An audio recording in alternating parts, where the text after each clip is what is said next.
오늘 우리가 같이 읽은 레위기 6장 8절에서 23절을 보면 이미 앞에서 이야기를 했던 5가지의 제사가 다시 소개가 됩니다. 그래서 6장부터 또 뒤에 이어서 5제사의 앞에서 언급되지 않은 또 다른 부분들을 보완적으로 이야기를 하고 있습니다.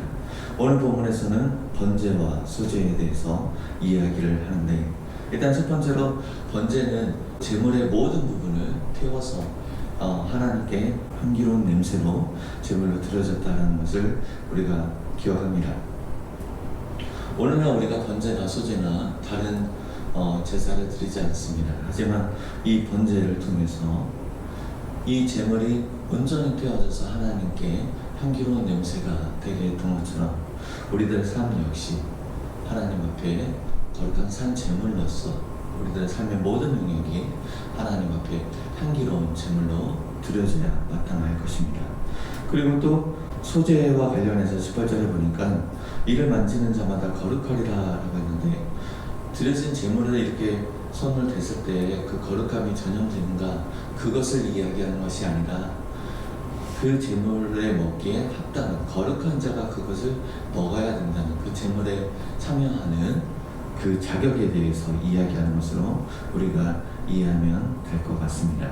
그래서 우리는 이 제사에 대한 본문들을 살펴보면서 오늘날 제사를 드리지 않지만 하나님이 우리를 자녀 삼아주시고 예배자로 삼아주셨기 때문에 우리들의 삶으로서의 예배든 아니면 공동체로 모여서 드려지는 예배든 그 예배하는 우리들의 자세와 우리들의 삶에 대해서 생각을 해본다면 우리들의 삶의 전부를 하나님 앞에 향기로운 냄새가 되도록, 향기로운 제물이 되도록 거룩한 산 제물로 드려야 된다라고 우리가 생각해 볼 수 있습니다. 그리고 소제는 가난한 중에서도 드릴 수 있다는 겁니다. 어떤 이는 드려지는 헌금 액수를 가지고 믿음의 정도를 판단하고 그렇게 이야기하는 일을 듣는데 결코 그렇지 않습니다. 구약 안에서는 하나님이 정하신 규례를 따라서, 그리고 그 죄의 중함에 따라서, 그리고 각자의 형편에 따라서 하나님께서 정해주신 제물들이 있습니다. 그 정해주신 방법을 쫓아서 드려져야 됐다면 오늘날 우리들은 성령 하나님의 인도하심에 따라서 또 각자의 형편에 따라서 하나님께 감사함으로 참여할 수 있습니다. 드려지는 액수가 중요한 것이 아니라 우리들의 삶의 기반이 되어져서 그 삶 안에서 감사함 가운데 하나님 앞에 나아가는 것입니다.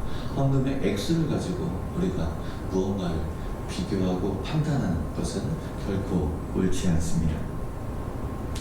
또 번제는 모든 제물의 모든 부분을 태워서 드린다고 했는데, 그 남은 숯을 치우는 부분을 보면은 이럴 때는 이 옷을 입고 또 이럴 때는 이 옷을 입고 아주 세세하게 하나님께서 법을 정해주셨고 또 제사장은 그 법을 쫓아서 순종하는 모습이 나와 있습니다. 우리들 삶 안에서 하찮아 보이는 일들도 있습니다. 큰 일은 열심히 신경을 쏟아서 잘 하지만 하찮으면 이것은 대충 해도 되지 않을까? 라고 하는 부분들조차도 아까 모든 영역이 하나님께 향기로운 냄새가 되도록 거룩한 산제물로 드려야 된다고 얘기를 했습니다. 우리가 생각할 때 하찮아 보이는 부분들까지도 하나님 앞에서 우리가 온전하게 잘 드려질 수 있도록 우리들은 삶의 구석구석들을 잘 살펴야 될 것입니다. 그래서 오늘 하루의 삶 가운데 우리에게 주어져 있는 형편을 따라서 하나님의 말씀 가운데 거룩한 산 제물로 드려지는 삶이 되어지기를 소망합니다. 마음은 원이로되 육신이 약하다라는 말들을 합니다.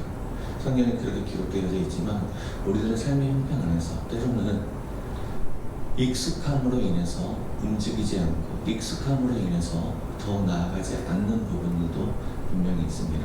어떤 이들은 그렇게 이야기합니다. 코로나로 인해서 영상 예배를 참여하다 보니까 예배당으로 나오는 게 쉽지 않아졌다. 코로나의 염려로서 나오지 않는 것과 집에서 편하게 있는 익숙함은 다른 부분입니다. 우리가 하나님의 말씀을 쫓아서 우리들 삶의 모든 영역을 거룩한 산 제물로 향기로운 냄새로 드려진 것 안에서 나에게 익숙한 부분을 뛰어넘어서 하나님의 말씀을 쫓아 우리가 오늘 하루의 삶을 향기롭게 드려질 수 있기를 소망합니다. 기도하겠습니다.